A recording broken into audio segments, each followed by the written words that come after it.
संध्याकालीन भगवद गीता सभा में। तो हम लोग आज का श्लोक है 39, है ना? आज का श्लोक है 39। तो पहले श्लोक उच्चारण करेंगे, फिर अनुवाद तात्पर्य। आज थोड़ा क्लास लंबा हो सकता है क्योंकि लेट चालू हो रहा है। तो श्लोक उच्चारण करते हैं। अर्जुन कह रहे हैं कृष्ण को, क्या कह रहे हैं?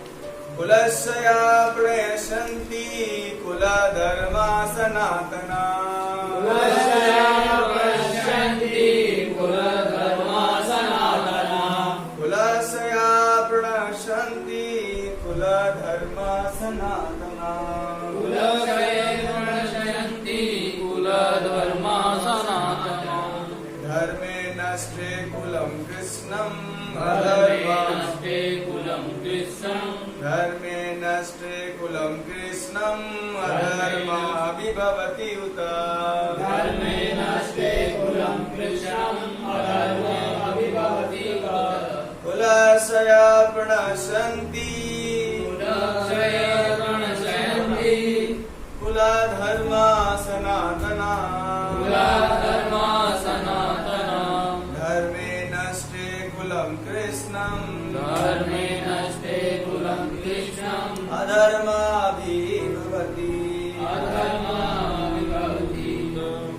तो अनुवाद है, दोहरा सकते हैं। अर्जुन कृष्ण को कहते हैं कि कुल का नाश होने पर, सनातन कुल परंपरा नष्ट हो जाती है, और इस तरह शेष कुल भी अधर्म में प्रवृत्त हो जाता है।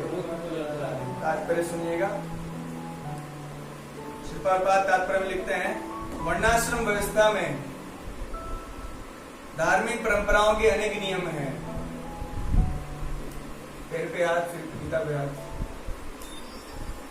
पैर पे हाथ, फिर गीता पे हाथ।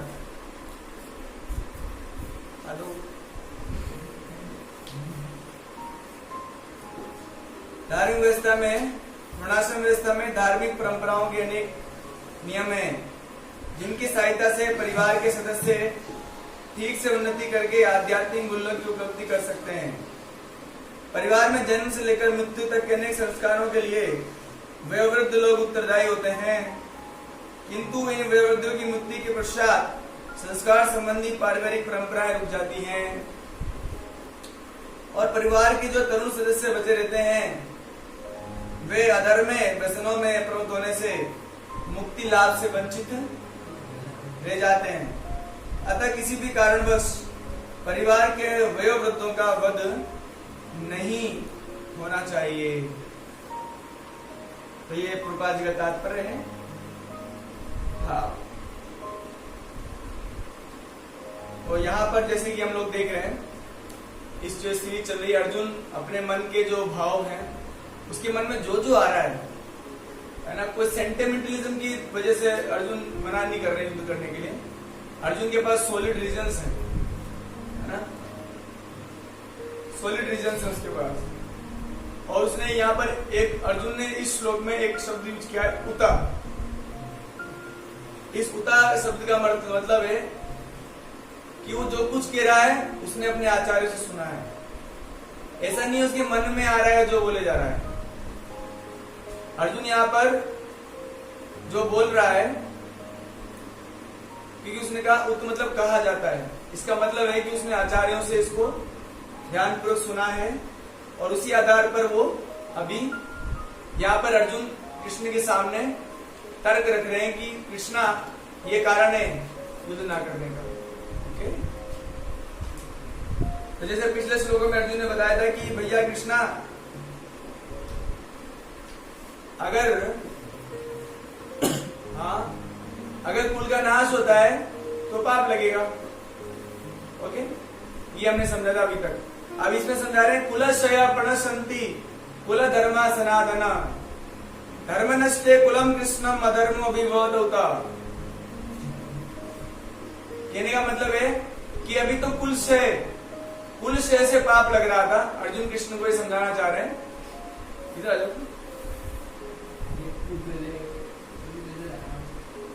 कुल क्षय से पाप लग रहा था, है ना। कुल के क्षय मतलब खत्म हो जाने से पाप लग रहा था, लेकिन अभी अर्जुन और भी चीजें बता रहे हैं इस श्लोक में कि कुल क्षय होने से क्या होगा?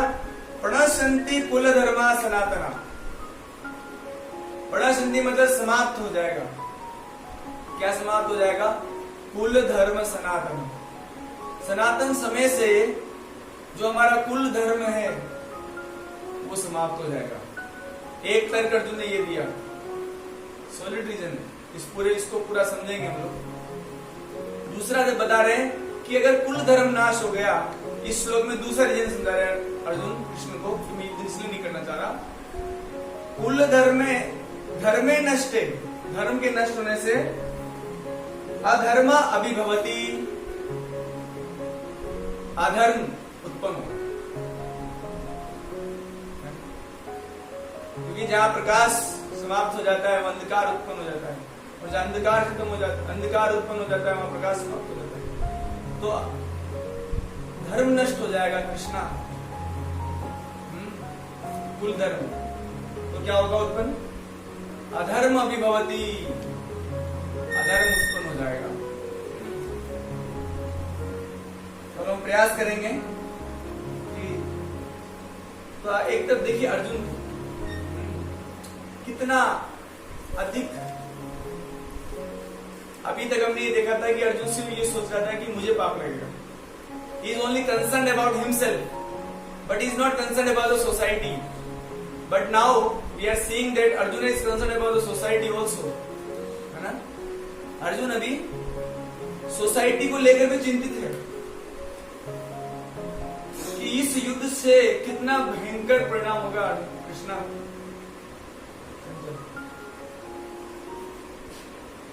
कितना दुष्परिणाम होगा, इसको आज हम समझेंगे। और ये भी समझेंगे आज कि कृष्ण के होते हुए अधर्म फैल नहीं सकता, है ना? और आज हम ये भी समझेंगे कि अधर्म कैसे बढ़ेगा। तो कई सारे टॉपिक्स हैं आज, लेकिन अर्जुन की तारीफ करनी पड़ेगी, है ना? एक भक्त के अंदर क्या गुण होता है। सिर्फ वो अपने लिए चिंतित नहीं है, इस पूरे समाज, और सबसे बड़ी चिंता उसको धर्म नाश हो जाने की है। अर्जुन जैसे लोग जो हैं वो चिंता करते हैं संसार में कि प्रभु एक तो मेरे पाप से डरते हैं, पाप नहीं करना चाहते। दूसरा, अर्जुन के अंदर ये भावना है कि भगवान अधर्म ना फैल जाए संसार में अधर्म कहीं बढ़ ना जाए। तो कैसे अधर्म बढ़ेगा, इसको हम चर्चा करेंगे। अब यहां पर अर्जुन ने कहा सनातन कुल धर्म। ओके, तो अर्जुन का कुल कौन सा है? क्षत्रिय, क्षत्रिय फैमिली से अर्जुन। सुदामा ब्राह्मण फैमिली से। तो सुदामा जी को नहीं कहा कृष्णा ने कि तुम युद्ध करो, क्योंकि ब्राह्मण है ना। सिर्फ अर्जुन को कह रहे हैं युद्ध करने। तो सनातन कुल परंपरा नष्ट हो जाएगी। अब आप देखिए कि इस सनातन कुल परंपरा की जरूरत क्या है। सनातन जो कुल परंपरा है, व्हाट इज द रिक्वायरमेंट? क्योंकि इस समाज को चलाने के लिए 4 चीजों की जरूरत है। जैसे इस शरीर को चलाने के लिए भी 4 चीज जरूरत है। सिर चाहिए, पैर चाहिए, हाथ चाहिए और पेट चाहिए। तो सिर की तुलना करते हैं ब्राह्मण से, पैर की तुलना करते हैं शूद्रों से, हाथ की तुलना करते हैं क्षत्रियों से, और पेट की तुलना करते हैं वैश्य, बिजनेस क्लास। जैसे समाज को चलाने के लिए, शरीर को चलाने के लिए इन 4 की आवश्यकता है, वैसे ही इस समाज को चलाने के लिए ब्राह्मण, क्षत्रिय, शूद्र और वैश्य, इन 4 की आवश्यकता है। अर्जुन को चिंता है हमारे खत्म हो जाने से क्षत्रिय वंश समाप्त हो जाएगा।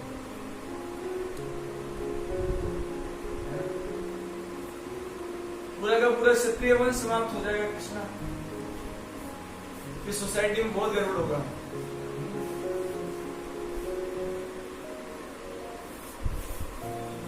और यहां पर एक विशेष बात की चर्चा हो रही है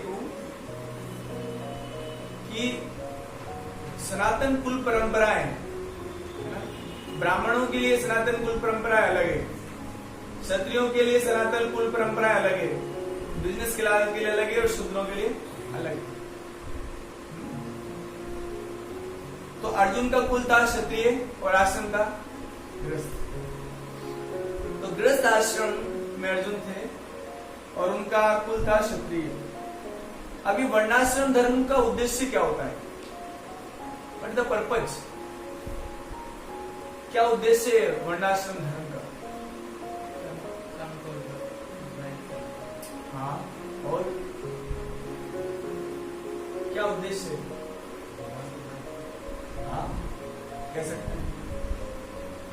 भागवतम में कहा गया फर्स्ट 1.2.13 में, अतः कुंभी द्विजय श्रेष्ठा वर्णाश्रम विभाग सा सनुष्ठितस्य धर्मस्य संसिद्धि हरितोषणम।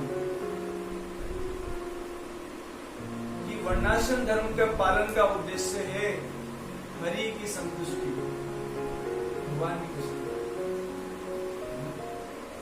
तो एक सभ्य समाज के व्यक्ति होने के नाते अर्जुन को चिंता थी कि प्रभु इस पूरे पृथ्वी से क्षत्रिय समाज समाप्त न हो जाए, क्योंकि जो कुरु वंश है उसमें से बहुत बड़ा पोर्शन, पूरा का पूरा क्षत्रिय समाज ही खत्म हो जाएगा। फिर कुरु वंश का होगा क्या? है ना? जैसे बताया जाता है कि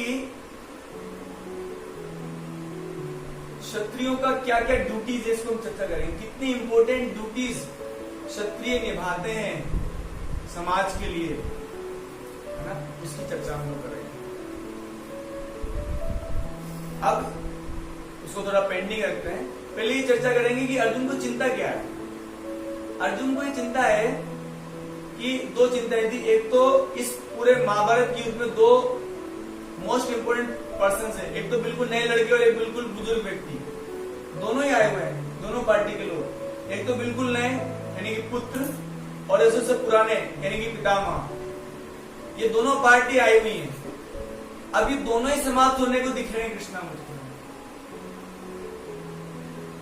अब अगर मान लीजिए कि बड़े बुजुर्ग मर गए तो नुकसान क्या है?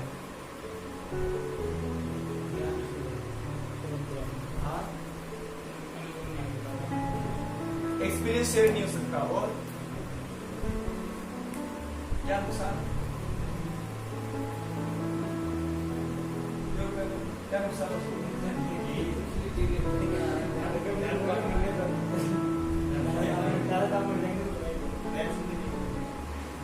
हाँ, ओके। तो बताते हैं कि दो नुकसान है। एक नुकसान है कि जैसे कि भगवान गीता में भी इस बात को कहते हैं कि जरूरी नहीं है क्षत्रिय का बेटा क्षत्रिय बने। अगर उसके अंदर जन्मजात क्षत्रिय गुण है और उसको ट्रेनिंग ना मिले तो क्षत्रिय बन नहीं सकता। इसलिए भगवान ने गीता में कहा चातुर्वर्ण्यम मया सृष्टम, मैंने बनाया 4 वर्ण, ब्राह्मण क्षत्रिय शूद्र वैश्य। लेकिन बनाए कैसे? जन्म कर्म विभाग, गुण कर्म विभाग, गुण और कर्म। यानी कि अगर वो जन्मजात गुण उसका है क्षत्रिय का भी, लेकिन उसको ट्रेनिंग नहीं दी गई तो प्रॉब्लम है। और ट्रेनिंग देने के लिए जो रेस्पॉन्सिबल पर्सन्स हैं वो होते हैं बड़े बुजुर्ग, जो आचरण से सिखाते हैं। बोलने का असर नहीं होता पूर्ण। जैसे मैंने एक बार देखा, एक प्रभु जी आए, वो अपने वो छोटा सा बच्चा था उनका 1-2 साल का, वो बहुत उनका सिर पकड़ पकड़ के भगवान के सामने पटक रहे हैं, प्रणाम कर, नहीं माना, पहले जा दो और कुछ नहीं। फिर उन्होंने कहा मैं तो प्रणाम कर लूं भगवान के सामने। तो उन्होंने प्रणाम किया, उनका बच्चा आया और प्रणाम कर रहे हैं, तो खुद भी लेट गया प्रणाम करके।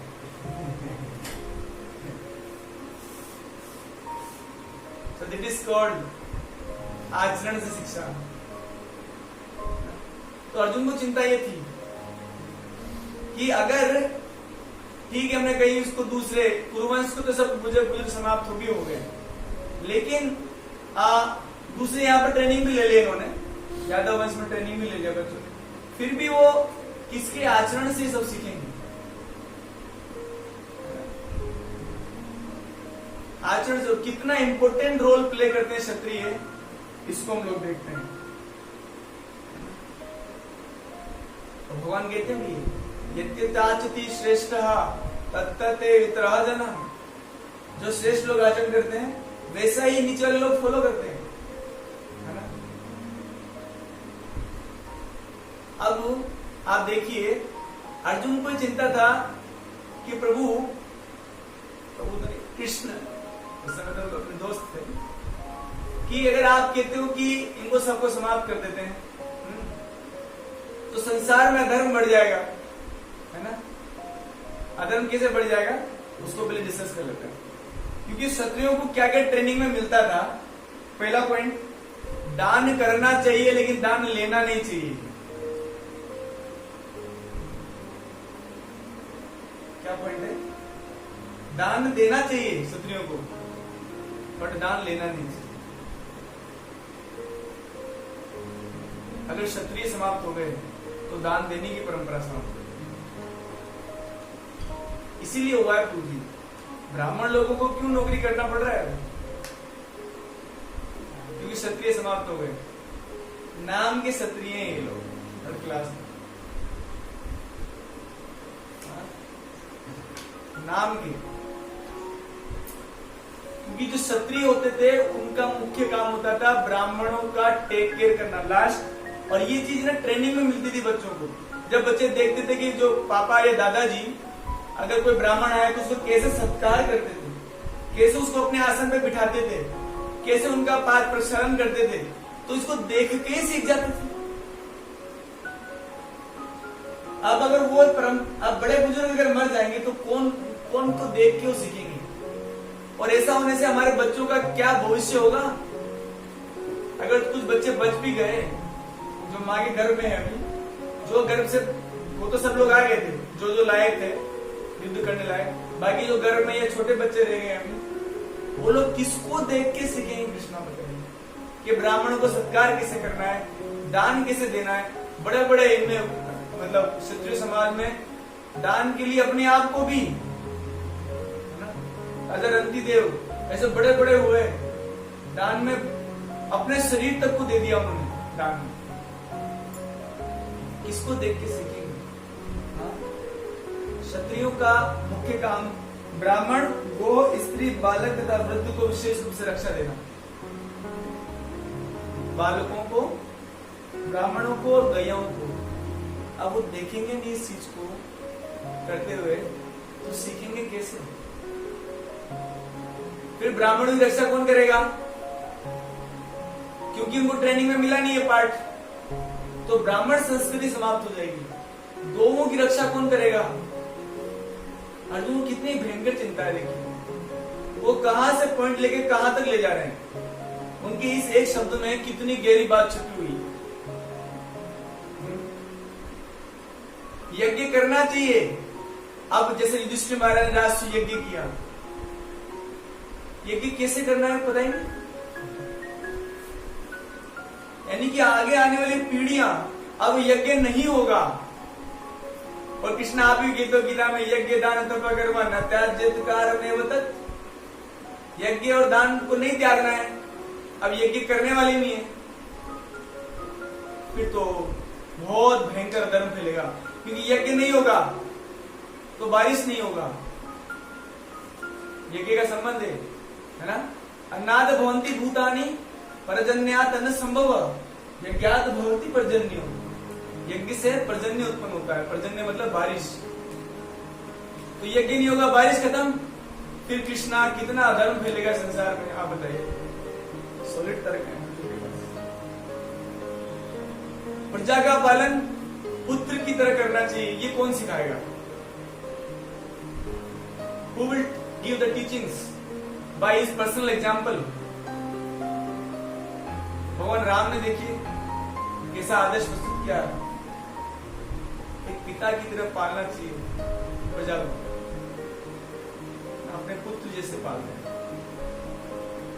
अब इतने बड़े बड़े, अब अर्जुन देख रहे थे कि जितने ज्यादा अच्छे लोग हैं जो क्षत्रिय धर्म को निभा रहे, पितामह, आचार्य, ये सब तो युद्ध में खड़े हैं, और अगर मैं युद्ध करूंगा तो इनमें से कोई नहीं बचेगा, ये बात तो की।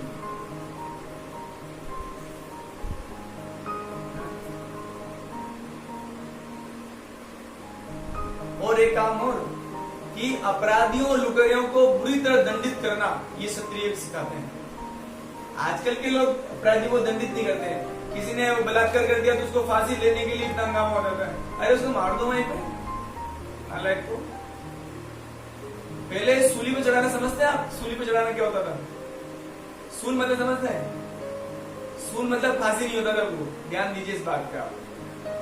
सूल पे चढ़ाना मतलब होता था एक बहुत बड़ा सूल होता था, एकदम बहुत मोटा लोहे का गड़ा हुआ, उस पे उस व्यक्ति को ऊपर लेके जाते थे और पकड़ के खींच देते थे नीचे, पूरा बॉडी में वो सूल चला जाता था अंदर। इतना दर्दनाक मौत। सूली देना मतलब सही में सूल डाल देते थे उसके अंदर, ताकि समाज को पता लगे कि अपराध को दंड किया है। आज तो फांसी देने में डर रहे हैं, सही में बहुत बड़ा सूल होता था, उसका पूरा शरीर लहूलुहान होकर मांस पर सब फट के रह जाता था, मतलब आदमी कांप उठेगा। ये थी सजा, तो ये क्षत्रिय देते थे।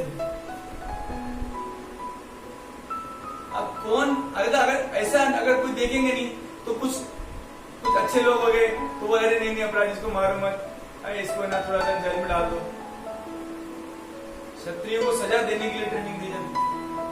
मतलब आप सोचो कि क्षत्रिय समाज अगर इस दुनिया से हट जाए तो आप समझ पा रहे होंगे कितना भयंकर समाज को नुकसान हो सकता है, और हुआ है नुकसान। अब क्षत्रिय नहीं रहे, तो क्षत्रिय थोड़ा बुरा लग रहा होगा, कोई बात नहीं। कोई कुल परंपरा नष्ट होने से सब कुछ हुआ है। अर्जुन का कहना सही है, लेकिन इस समय अर्जुन का कहना गलत इसलिए है क्योंकि अरे भैया उनको पता होना चाहिए कि कौन कह रहा है युद्ध करने के लिए। जैसे कि हम देख रहे हैं परशुराम जी का सीरियल देख रहे हैं, क्या कर रहे हैं परशुराम जी? क्षत्रियों को ही खत्म कर रहे हैं। भगवान के अवतार हैं और क्षत्रियों का नाश कर रहे हैं। जिस चीज की चिंता अर्जुन को है कि क्षत्रियों का नाश मत करो आप, और परशुराम भगवान खुद आके क्षत्रियों का नाश कर रहे हैं। मतलब अर्जुन की बात में और भगवान की बात में कोई डिफरेंस है क्या? कहीं कंट्रोवर्सी है? अर्जुन तो कह रहे क्षत्रियों को मत मारो और भगवान कह रहे क्षत्रियों को मारो, इसमें कंट्रोवर्सी है या नहीं है? आप लोगों को क्या लगता है?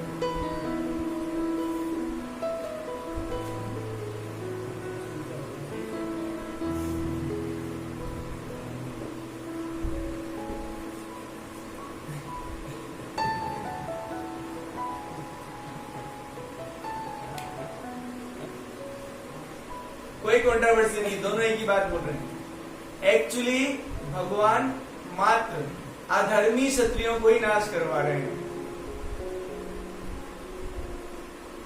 जो पहले से ही अधर्मी हो चुके हैं, जितने भी देख रहे हो ना आप कौरव पार्टी में, जितने भी, यानी कि पितामह तक, क्योंकि उन्होंने भी अधर्म का साथ दिया। कौरवों ने अधर्म का साथ दिया, उनके पूरे बचपन की हिस्ट्री देखिए आप, वो किसी भी तरह से तैयार नहीं है राजा बनने की। अर्जुन को ये चिंता है ना कि राजा कौन बनेगा। अब वो क्षत्रिय नहीं रहे। आप बताइए इसमें से कौन सी चीज को फॉलो कर रहे हैं? स्त्री को रक्षा कर रहे हैं? दुर्योधन ने स्त्री की रक्षा करी, क्षत्रिय है नहीं हो। ब्राह्मण रक्षा करता है, उसको आता नहीं, बात ही करना नहीं आता है। यज्ञ करना उसको पता ही नहीं है। वेद अध्ययन छोड़ दो बात, प्रजा का पालन, प्रजा का तो शोषण करेगा वो। तो दुर्योधन और दुर्योधन के संग जितने भी लोग थे वो किसी भी तरह से राजा बनने उपयुक्त नहीं थे। इनके रहने से, इन लोगों के रहने से, कौरवों के रहने से अधर्म संसार में बढ़ता है, इसलिए भगवान उन सबको नष्ट कर देना चाह रहे थे।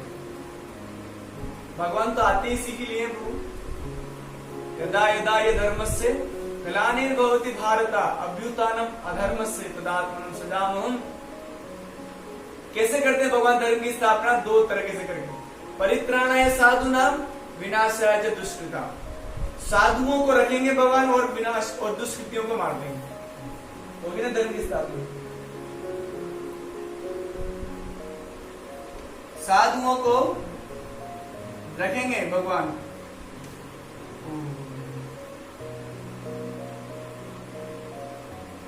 साधुओं को तो रखेंगे और दुष्कृतियों को नाश कर देंगे। इस तरह से एक सभ्य समाज की स्थापना होगी। कहते हैं कि टमाटर के टोकरे में अगर 5 भी टमाटर सड़े हुए तो 100 के 100 टमाटर को खराब कर देंगे। तो इसलिए 100 टमाटर को हटाओ और 5 पांडवों को रखो, तो जब आएंगे वो तो कम से कम ठीक रहे। इसलिए भगवान को पता था, अर्जुन तो चिंता मत कर। उस समय तक अर्जुन को पता नहीं था कि भगवान ने जब विराट रूप दिखाया उसके बाद अर्जुन को विश्वास हो गया। फिर कह रहे प्रभु जो कहो करूंगा। मैं समझ गया आप धर्म की स्थापना, मेरी चिंता का यही रीजन था। मैं सोचा था कि अधर्म फैलेगा इस युद्ध से, बल्कि आप तो धर्म फैलाना चाह रहे हो। आप बताओ पहले किसको उड़ाना है? किसको पहले उड़ाऊं? पितामह को उड़ाऊं या दुर्योधन को उड़ाऊं? किसको उड़ाऊं पहले? ये बात है।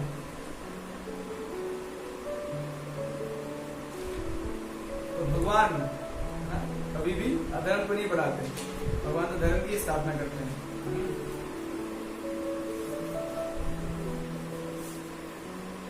और एक इंपॉर्टेंट काम भगवान ने और करवाया। भाई अर्जुन को ये भी चिंता थी कि जो एक्सपीरियंस लोग हैं उनका हमें अनुभव कैसे मिलेगा, है ना? जो एक्सपीरियंस, सबसे एक्सपीरियंस कौन थे इस युद्ध में? पितामह भीष्म। तो जब युद्ध समाप्त हो गया था और 5 जो धर्मी लोग बचे थे, पांडव 5 जो धर्म की स्थापना करेंगे, धर्म के अनुसार प्रजा का पालन करेंगे और जो जो क्षत्रियों को करना चाहिए, इसलिए युधिष्ठिर महाराज ने आके भीष्म पितामह से पूरा एक्सपीरियंस ले लिया। महाभारत में बहुत बड़ा चैप्टर है युधिष्ठिर महाराज भीष्म देव के बीच का संवाद। युधिष्ठिर महाराज ने बहुत सारे प्रश्न पूछे अलग अलग धर्मों को लेके। राजा का क्या धर्म है, गृहस्थ का क्या धर्म है, सन्यासी का क्या धर्म है, पूरा एक्सपीरियंस, लाइफ का एक्सपीरियंस भीष्म पितामह ने युधिष्ठिर महाराज को बताया। तो अर्जुन की ये चिंता भी दूर कर दी होगा कि जो हाईली एक्सपीरियंस लोगों का जो पूरा लाइफ टाइम एक्सपीरियंस है वो कैसे मिलेगा। भीष्म पितामह को मैंने नहीं दिया, अरे तुम रुको यार, अभी तो लड़का आएगा अपना उसको सिखाना, ट्रेनिंग देनी है उनको, है ना? So that is Krishna. तो भगवान जो है, भगवान ही धर्म के रक्षक हैं, भगवान ही धर्म के वक्ता हैं, भगवान ही धर्म के निर्माता हैं। और धर्म का मतलब ही यही है। क्या है धर्म का मतलब?